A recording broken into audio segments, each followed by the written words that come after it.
Hello friends, UP triple AC academy में आपका स्वागत है। अगर आप हमारे चैनल पर नए हैं तो चैनल को सब्सक्राइब कर लीजिए। दोस्तों, आज हम इस वीडियो में बात करेंगे प्रॉफिट एंड लॉस की, यानी लाभ हानि के मोस्ट इंपॉर्टेंट क्वेश्चंस की, जो मल्टीपल क्वेश्चंस हैं, अक्सर एग्जाम में पूछे ही जाते हैं। तो मैं आपको वो सारे क्वेश्चंस इस वीडियो में कवर कराऊंगा। तो दोस्तों चलिए शुरू करते हैं। बात करते हैं क्वेश्चन नंबर 1 की। कहता है एक कार 64,000 रुपये में बेचने पर श्री राव को 20% की हानि हुई। उसने 64,000 रुपये में कोई कार बेची, उस पर उसे 20% की हानि हो गई। कह रहा है तदनुसार उस कार का लागत मूल्य कितना था। लागत मूल्य होता है कॉस्ट प्राइस, आपको क्रय मूल्य बताना था, मतलब उसने कितने में खरीदी थी, आपको ये बताना है। तो कैसे करेंगे इस क्वेश्चन को, मैं आपको पहले भी इसका तरीका बता चुका हूं, आप फिर से देख लीजिए। उसे क्या हो रहा है, उसे हो रही है 20% की हानि, 20% की हानि हो रही है, ठीक है।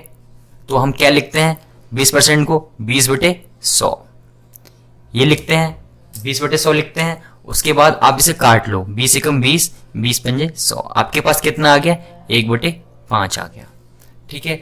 अब आप देख रहे हो उसे हो रही है हानि, हानि हो रही है तो आप यहाँ नीचे माइनस लगा दोगे, ठीक है, अपनी याद के लिए लगाओगे, ठीक है।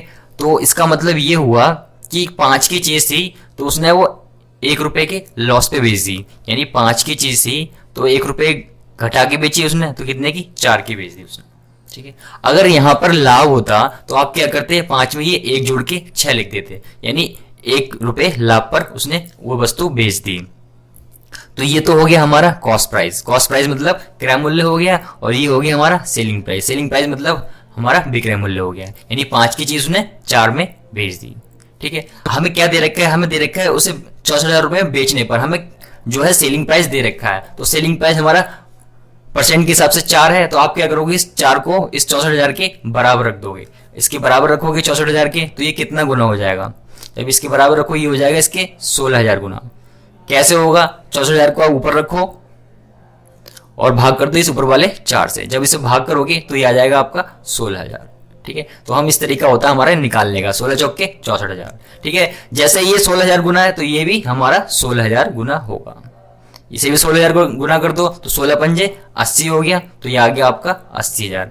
ये क्या है आपका, ये आया आपका क्रय मूल्य, यानी कॉस्ट प्राइस आपसे पूछा था तो ये आपका कॉस्ट प्राइस आ गया। यानी आपको कौन सा ऑप्शन सही हो गया, ऑप्शन आपका सी सही हो गया। तो उम्मीद है आपको ये समझ आ गया होगा। बस आपने देखना है लाभ हो रहा है या हानि हो रही है। अगर हानि होती है तो आप इसे घटा के लिख दोगे, 5 में से 4 कर दोगे, ठीक है। अगर यहाँ लाभ होता तो आप 5 में 1 जोड़ के लिख देते, 5 से 6 लिखते आप, ठीक है। तो आप 64,000 के बराबर रख लेते।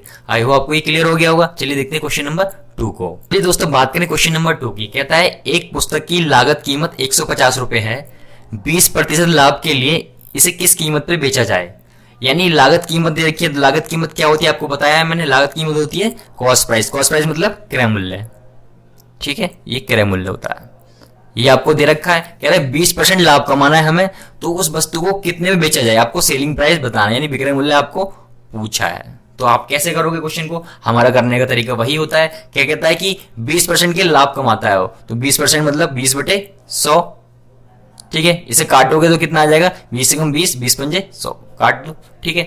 अब इस बार क्या हो रहा है, इस बार इसे हो रहा है लाभ, लाभ हो रहा है, यानी वो 5 की चीज कितने में बेच रहा है, 6 में बेच रहा है। तो आप लिख दोगे कि 5 रुपए की कोई चीज थी, उसने 1 रुपया लाभ कमाया तो 6 में बेच दी, ठीक है। तो ये तो हो गया आपका सीपी यानी क्रय मूल्य, ये हो गया आपका एसपी यानी विक्रय मूल्य। इतना हो गया, आपको कोई इशू नहीं होगा इतने में। उसके बाद कहता है आपको दे क्या रखा है, आपको दे रखा है क्रय मूल्य दे रखा है 150 रुपए का, और क्रय मूल्य हमारा है कितना 5 है इस परसेंट के हिसाब से। तो आप क्या करोगे, इस 5 को इस 150 के बराबर रख दोगे, ठीक है। तो ये इससे कितना गुना हो गया, ये इससे हो गया 30 गुना, ठीक है। 30 गुना कैसे हो गया, आप वही 150 ऊपर रखोगे और 5 से भाग कर दोगे तो 30 आ जाएगा। तो ये 30 गुना है, तो ये वाला भी इधर 30 गुना होगा, तो इसे भी 30 गुना कर दो आप, तो ये कितना आ जाएगा आपका दोस्तों 6 18, यानी ये आ गया आपका 180 रुपए, 180 रुपए आ गया। देखा कितना आसान था इस क्वेश्चन को करना।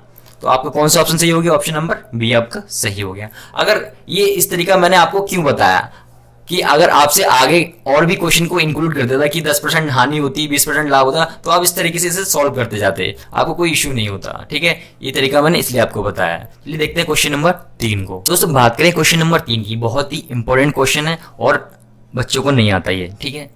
किसी को समझ नहीं आता कि कैसे होगा, और एग्जाम में ये पूछा जाता ही जाता है, तो आप उसको ध्यान से देखना, आपको अब कोई दिक्कत नहीं होगी इस क्वेश्चन में। कहता है यदि 150 रुपए से 300 रुपए तक की कीमत के बीच खरीदी गई पुस्तकें, यानी पुस्तकों का एक पर्टिकुलर रेट नहीं दे रखा आपको, कह रहा है उसने पुस्तकें जो खरीदी हैं वो 150 से 300 के बीच में खरीदी हैं, यानी कोई मूल्य है 150 से 300 के बीच में, कह रहा है उस पर उसने पुस्तकें खरीदी हैं, ठीक है, खरीदी हैं, कह रहा है, और 250 से 350 रुपए की कीमत की में बेची हैं, मतलब 250 रुपए से 350 रुपए के बीच में वो पुस्तकें बेच दी हैं। इसका भी कोई पर्टिकुलर मूल्य नहीं है, जैसे पर्टिकुलर मूल्य होता है कि उसे 200 रुपए में बेच दी, 300 रुपए में बेच दी, वैसा कुछ नहीं है। इसने एक सीरीज में बता दिया है कि इतने से इतने के बीच में बेची है, इतने से इतने के बीच में बेची है। कह रहा है तो अधिकतम संभावित लाभ क्या होगा अगर 15 पुस्तकें बेचने को मिले, ठीक है, तो 15 पुस्तकें बेचने से क्या लाभ होगा, तो आप इसे कैसे करोगे, तो मैं आपको एक शॉर्ट तरीका बताता हूं, आप वही फॉलो करना है, ठीक है। तो सबसे पहले आप देखोगे जो आपको सबसे स्टार्टिंग में जो आपको क्रय मूल्य दे रखा होगा, यानी खरीदी होगी, उसका देखोगे आप सबसे कम वाला मूल्य कितना है 150, ठीक है, और जो बेचने वाला मूल्य होगा उसका आप देखोगे सबसे बड़ा वाला मूल्य, बड़ा वाला मूल्य क्या है 350, ठीक है। कम जो खरीदा है हमने खरीदे वाले का कम, और जो बेचा है हमने बेचने वाले का सबसे बड़ा वाला अमाउंट। फिर क्या करना है आपने दोस्तों, ये जो बेचने वाला है इसको लिख लेना है 350, ठीक है, और क्या करना है आपने माइनस का निशान लगाना है, और ये 150 जो आया है इसे आप घटा दोगे, ठीक है, 150 आप घटा दोगे, और क्या कर दोगे, इसने पूछा है हमसे 15 पुस्तकें बेचने पर कितना लाभ होगा, तो इस 15 से आप यहाँ पे गुणा कर दोगे, बस आपको कुछ नहीं करना था। जो बड़ी बड़ी अमाउंट थी बेचने की वो लिखी आपने, माइनस का निशान लगाया, खरीदने वाली छोटी अमाउंट थी 150 वो लिखी आपने, और गुणा कर दी किससे, जितने इसने हमसे निकालने को कहा था, तो 15 से हमने इसे गुणा कर दिया, ठीक है। तो इसकी हम माइनस कर लेंगे, 350 में से अगर 150 घटाओगे तो ये आ जाएगा आपका 200 आ गया, और गुणा में 15, ठीक है, तो इन दोनों ही गुणा कर दो, 15 दूनी 30, 3000 आपका आंसर आ गया। तो ऑप्शन आपका डी सही हो गया, ठीक है। तो अब आप इस क्वेश्चन को कभी मत भूलना, ठीक है, हमेशा बड़ी वाली अमाउंट में से छोटी वाली अमाउंट घटा दोगे और गुणा कर दोगे जो जितना आपको निकालने का है, तो आपका आंसर आ जाएगा। आई होप आपको ये क्लियर हो गया होगा। चलिए देखते हैं क्वेश्चन नंबर 4 को। चलिए दोस्तों बात करते हैं क्वेश्चन नंबर 4 की। कहता है हमसे राजू एक मेज 450 रुपए में खरीदता है, कितने की खरीदी 450 रुपए की, कह रहा है 30 रुपए उसके परिवहन पर व्यय करता है, परिवहन मतलब उसे लाने ले जाने पर जो खर्च करता है वो 30 रुपए करता है। कहता है यदि वह मेज को 600 रुपए में बेचता है तो उसका लाभ प्रतिशत बताओ, यानी आपको दे क्या रखा है, आपको कितने रुपए में खरीदता है वो क्रय मूल्य दे रखा है, क्रय मूल्य मतलब कॉस्ट प्राइस कितना दे रखा है आपको 450 रुपए, ठीक है। साथ में कहता है वो 30 रुपए उसके परिवहन पे व्यय करता है, मतलब उसके लाने ले जाने पे खर्च करता है, तो वो भी इसके क्रय मूल्य में ही जुड़ जाएंगे। तो आपका क्रय मूल्य कितना आ गया दोस्तों 480 रुपए, ठीक है दोस्तों। फिर कहता है यदि वह मेज को 600 रुपए में बेचता है, बेचना मतलब विक्रय मूल्य दे रखा है आपको, ये विक्रय मूल्य सेलिंग प्राइस मानते हैं उसे, ठीक है, कितना दे रखा है आपको 600 रुपए, 600 रुपए दे रखा है। तो कह रहा है तो उसका लाभ प्रतिशत बताओ। अब 480 की चीज थी उसने 600 में बेच दी, तो इसका मतलब क्या हुआ, इसका मतलब उसे लाभ हुआ है, ठीक है, कितना लाभ हुआ है। अब आप देख लो कितना लाभ हुआ है, इसे 600 में से 480 घटा दोगे तो बच जाएगा आपका 120, ठीक है, बटे में ये जो क्रय मूल्य है आपका इसे रख दोगे इसे नीचे और गुणा कर दोगे 100 से। अब इसे आप सॉल्व करोगे तो ये आ जाएगा आपका 25%, ठीक है। आप सोच रहे हो ये कैसे आया, तो आप एक फॉर्मूला होता है, क्या फॉर्मूला होता है लाभ प्रतिशत का, लाभ प्रतिशत क्या फॉर्मूला होता है दोस्तों, लाभ बटे में क्रय मूल्य और गुणा में 100, तो वही उसी का यूज किया मैंने यहाँ पे, ठीक है। लाभ कितना आया आपका, लाभ इसमें से घटाया हमने, कॉस्ट प्राइस में से सेलिंग प्राइस घटाया, 120 आपका लाभ आ गया। क्रय मूल्य ये है आपका 480, इसे नीचे रख लिया और गुणा कर दी 100 से, तो आपका लाभ प्रतिशत कितना आ गया दोस्तों, प्रॉफिट परसेंट 25%, यानी ऑप्शन बी आपका सही हो गया। आई होप आपको ये क्लियर हो गया होगा। चलिए देखते हैं क्वेश्चन नंबर 5 को। चलिए दोस्तों बात करें क्वेश्चन नंबर 5 की। कहता है 300 रुपए के 100 सेब खरीदे गए, यानी 100 सेब उसने कितने खरीदे 300 रुपए के, उनमें से 4 सेब जो है सड़े हुए थे, ठीक है, और शेष को जो बचे जो सड़े हुए निकाल दिए उसने 4, उसके बाद जो बचे उसको 50 रुपए प्रति दर्जन के हिसाब से बेच दिया गया, तो निवल लाभ कितना होगा, यानी आपको लाभ बताना है कितना होगा। तो कैसे करेंगे इस क्वेश्चन को, तो सबसे पहले क्या दे रखा है आपको कॉस्ट प्राइस दे रखा है, यानी 300 रुपए थे उसके कितने सेब खरीदे इसने? इसने 100 सेब खरीद लिए। ठीक है, यहां तक कोई प्रॉब्लम? फिर इसके बाद कहता है 4 सेब जो है सड़े निकले, तो 4 इसमें से सेब में से घटा दो, तो कितने बचे आपके पास अब सेब? आपके पास बचे 96 सेब। ये जो आपके पास बचे वो 96 सेब बचे। ठीक है दोस्तों, ये तो हो गया, ये तो था आपका कॉस्ट प्राइस, ये खरीदे थे। ठीक है, खरीदे। अब बात करते हैं सेलिंग प्राइस। ये कह रहा है तो शेष को 50 रुपए प्रति दर्जन के हिसाब से बेच दिया गया। अब सेलिंग प्राइस की बात करते हैं हम दोस्तों। अब कह रहा है 50 रुपए प्रति दर्जन के हिसाब से बेचा, तो 50 गुणा। अब बच्चे कंफ्यूज हो जाते हैं कि अब ये दर्जन का हिसाब आ गया, कि कैसे करेंगे क्वेश्चन को। तो आपने कंफ्यूज नहीं होना है, मैं आपको तरीका बताता हूं। कह रहा है शेष को जो बचे हैं उनको बेचा है 50 रुपए प्रति दर्जन के हिसाब से। सेब बचे कितने हैं शेष? 96 बचे हैं, क्योंकि 4 तो खराब हो गए थे, तो 96 बचे हैं। और एक दर्जन में कितने होते हैं? 12 होते हैं। आप 12 से भाग दे दोगे तो कितना आ गया? 12 अट्ठे 96, 8 आ गया आपका। तो वही 8 की गुणा आप इधर कर दोगे। ठीक है दोस्तों, समझ आ गया होगा आपको। तो कितना आ गया आपका आंसर? 8 पंजे 40, यानी 400 आ गया आपका सेलिंग प्राइस। सेलिंग प्राइस आपका आ गया 400 रुपए, और कॉस्ट प्राइस हमारा दे कितना रखा है? 300 रुपए। 300 रुपए दे रखा है। ठीक है, ये आपका कॉस्ट प्राइस है और ये आपका सेलिंग प्राइस है। तो आप कह रहा है हमसे कि लाभ बताओ, तो लाभ आप देख ही रहे हो, लाभ कितने रुपए का, कि कोई वस्तु 300 रुपए की थी और उसने बेच दी कितने में? 400 रुपए में। तो कितना लाभ हो गया इसमें? 100 रुपए का उसे लाभ हो गया, सीधा सीधा लाभ हो रहा है। ठीक है, कुछ नहीं था इस क्वेश्चन में, लेकिन आपको आना चाहिए। तो ऑप्शन डी आपका सही हो गया। आई होप आपको ये क्लियर हो गया होगा। चलिए देखते हैं क्वेश्चन नंबर 6 को।